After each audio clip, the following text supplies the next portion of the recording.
Bom, então nós vamos falar aí de alguns assuntos referente à apostila 2, tá?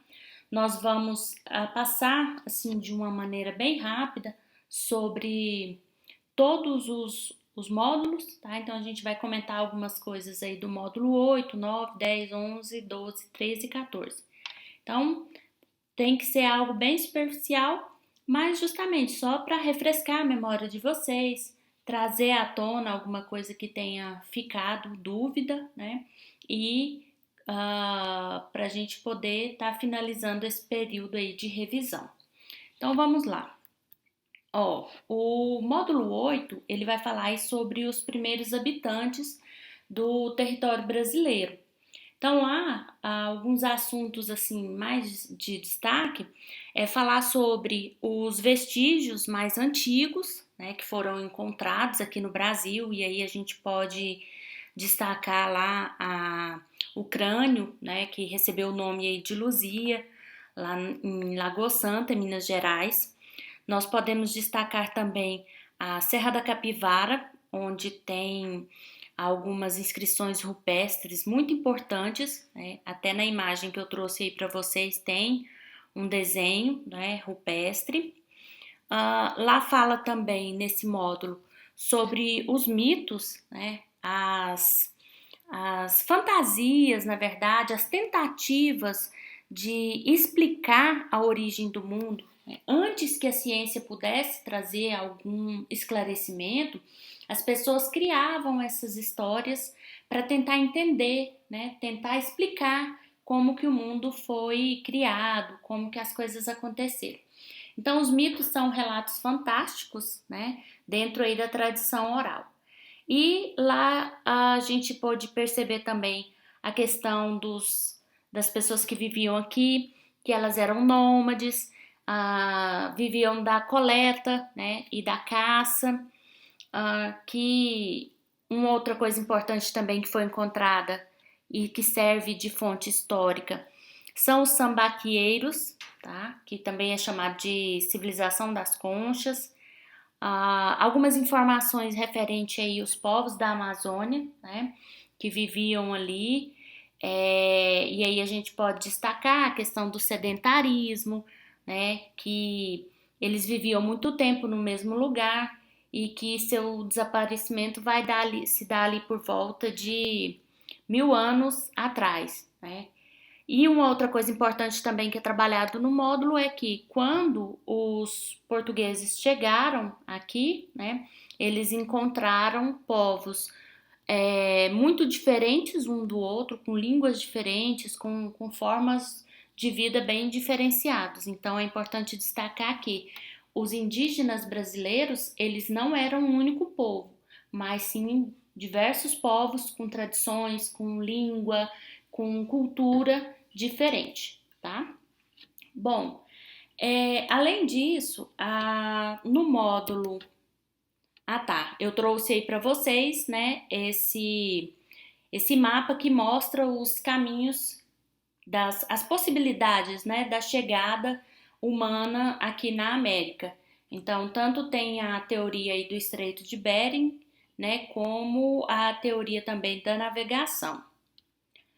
Bom, mais adiante nós vamos ver no módulo 9, que vai falar sobre a África, né, destacando aí a questão da diversidade étnica e fontes para o estudo do passado, tá? Então vai trazer esse aspecto. Nós vamos poder destacar que se trata do estudo das principais características políticas, econômicas e culturais do continente africano. Porque até então a gente sempre estudava lá na história sobre os índios a partir do momento que os portugueses chegaram aqui, sobre os africanos a partir do momento que eles foram trazidos para cá.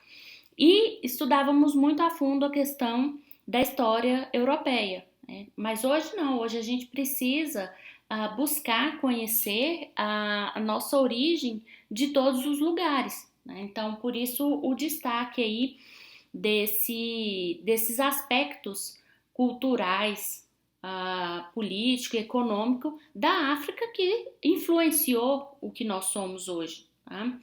No módulo vai destacar a questão da geografia, que o continente africano ele tem 54 países, e aí é importante a gente relembrar que, às vezes, tem pessoas que quando você fala que da África, acha que a África é um único país, mas não, é um continente com 54 países. É banhada pelo Oceano Atlântico, Índico, tá? Tem uma flora e uma fauna bem diversificada. A economia gira ali em torno de riquezas minerais, agricultura, né, caça, pesca, comércio, tá? Teve a questão do tráfico de pessoas escravizadas, né, ali no período do século XV, século XVI, século XVII. Então, teve essa questão, mas que hoje já é algo que vem caminhando para ser superado, né? Nós estamos aí numa luta constante para acabar com os resquícios que ficaram dessa tragédia humana que é a escravidão. Na questão política lá existem diferentes formas de organização, tá? Cada país tem a sua característica. A cultura é marcada pela diversidade religiosa. Lá na África existem cerca de 1.500 dialetos, então a língua falada lá ela é bem diversificada. Bom, depois nós vamos ver também lá no módulo 10, que vai falar sobre alguns povos africanos, né, estudos de caso aí dos berberes, iorubás e bantus. No caso dos berberes, na verdade, né, perdão, é berberes. A África ela foi habitada por comerciantes, ferreiros, ourives, guerreiros, reis e rainhas.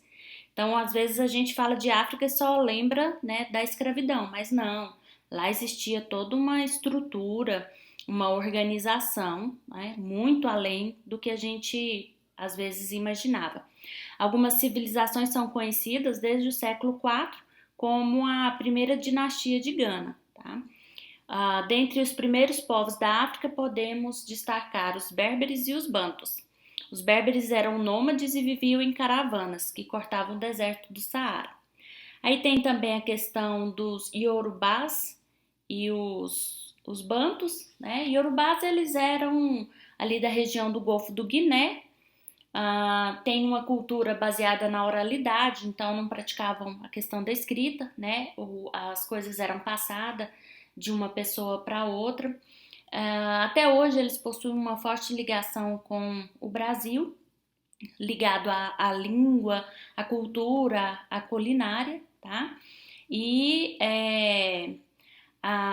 o artesanato também, a agricultura e o comércio são pontos fortes de destaque aí desses povos. Sobre os bantus, a gente pode destacar que eles estão presentes na região central da África, e tem a língua como um fator de aproximação cultural, tá? São povos sedentários que já praticavam a metalurgia e destaque aí para o Reino do Congo, certo? No módulo 11, nós vamos falar aí sobre a origem do Egito Antigo. E sobre o Egito Antigo, existem inúmeros assuntos, né? Muita coisa para a gente explorar, mas aqui eu vou falar só de uma maneira bem rápida.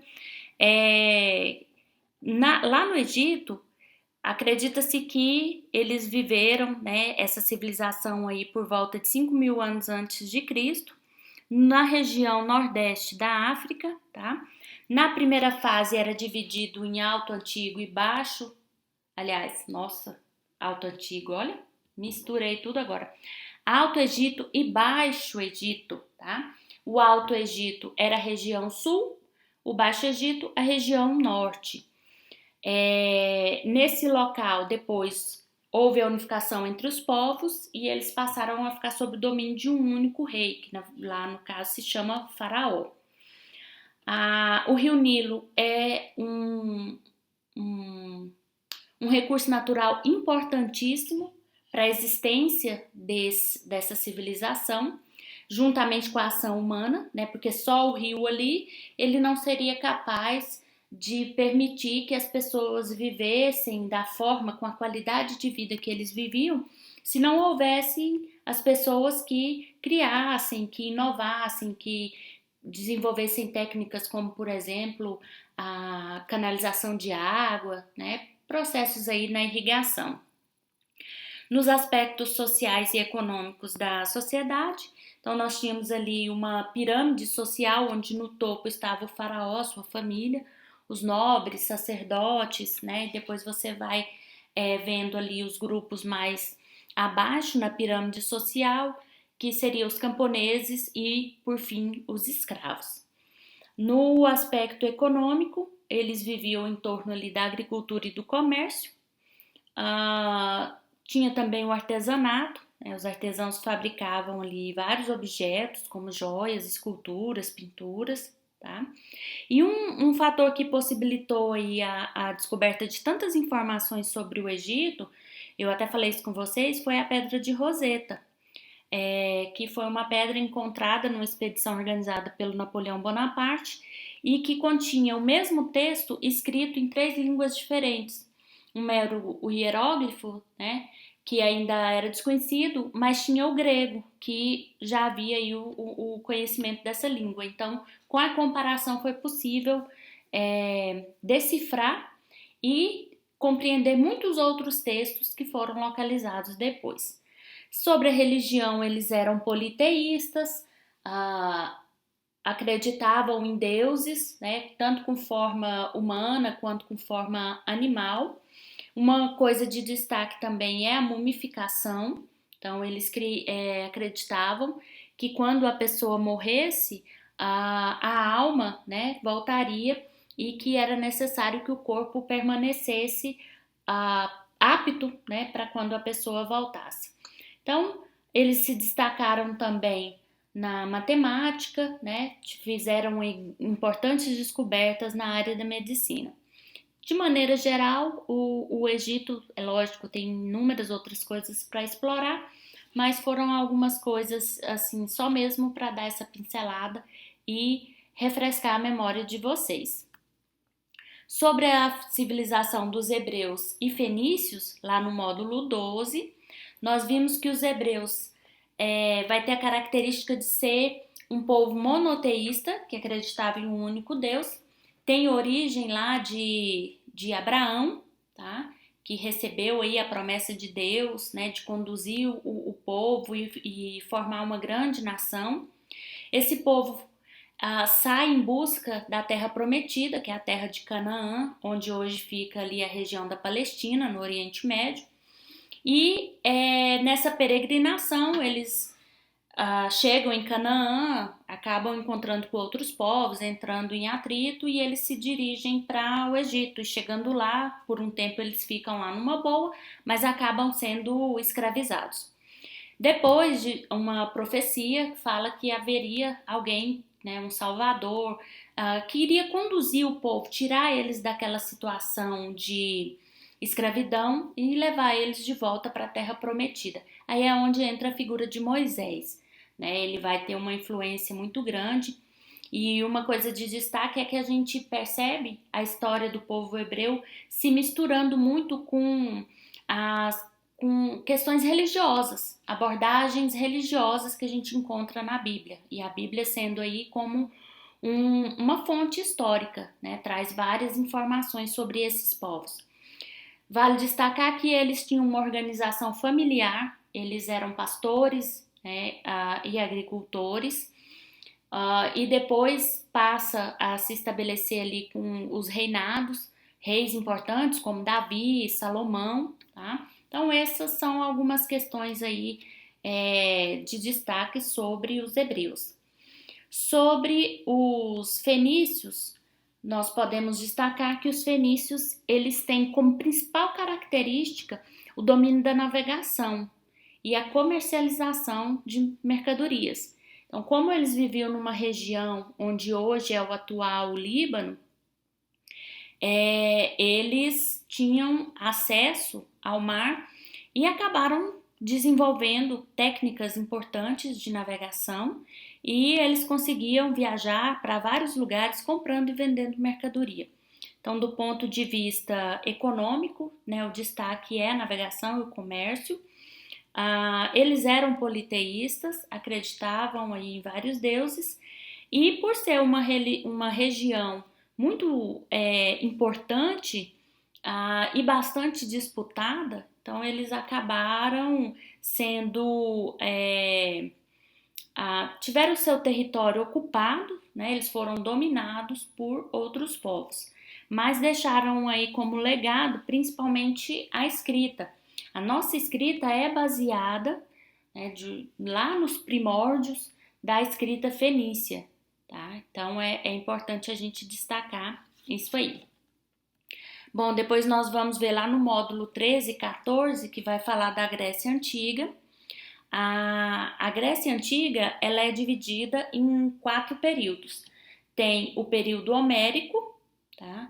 O período arcaico, o período clássico e o período helenístico, tá?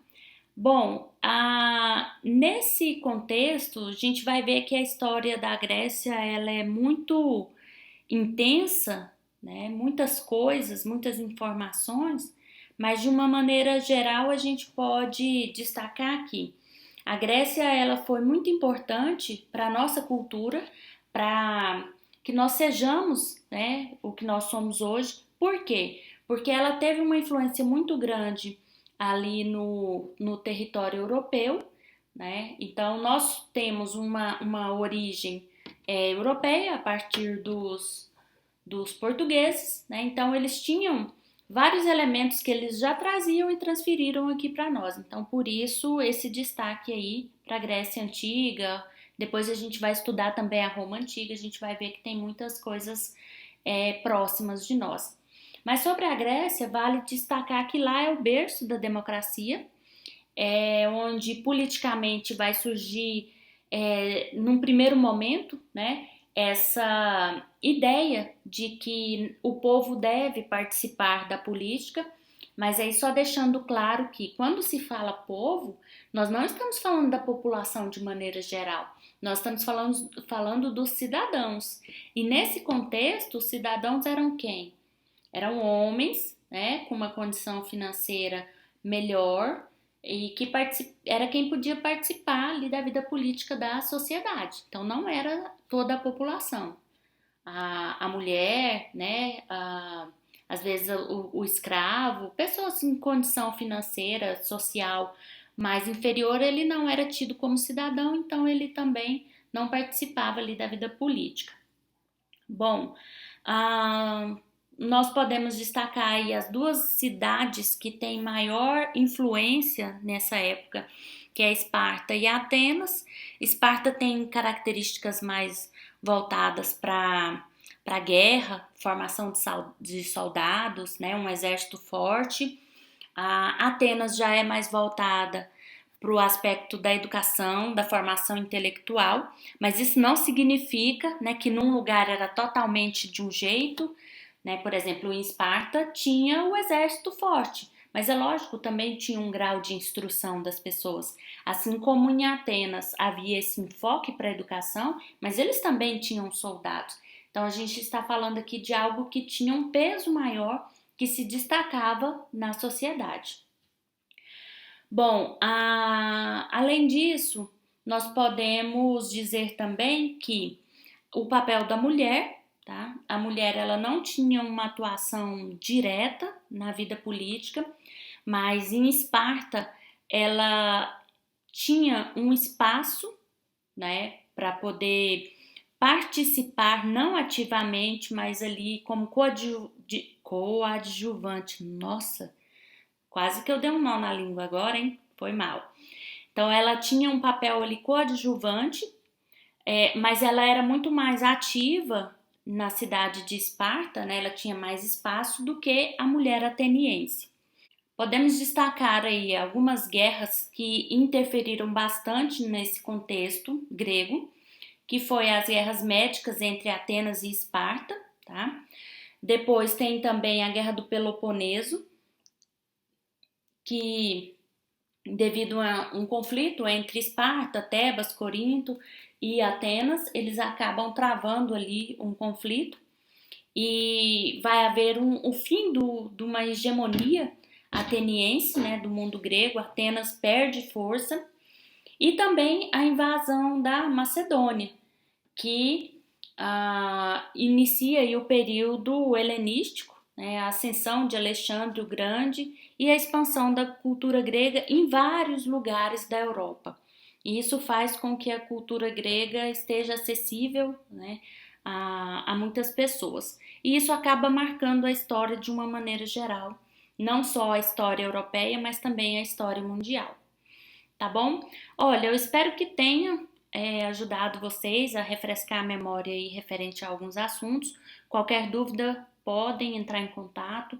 Vocês têm a apostila para estudar, para pesquisar. Tem as videoaulas que já estão prontas lá da professora Emília, são excelentes aulas. E essa revisão aqui para ajudar vocês um pouquinho, tá bom? Um beijo, fiquem com Deus e tchau, tchau.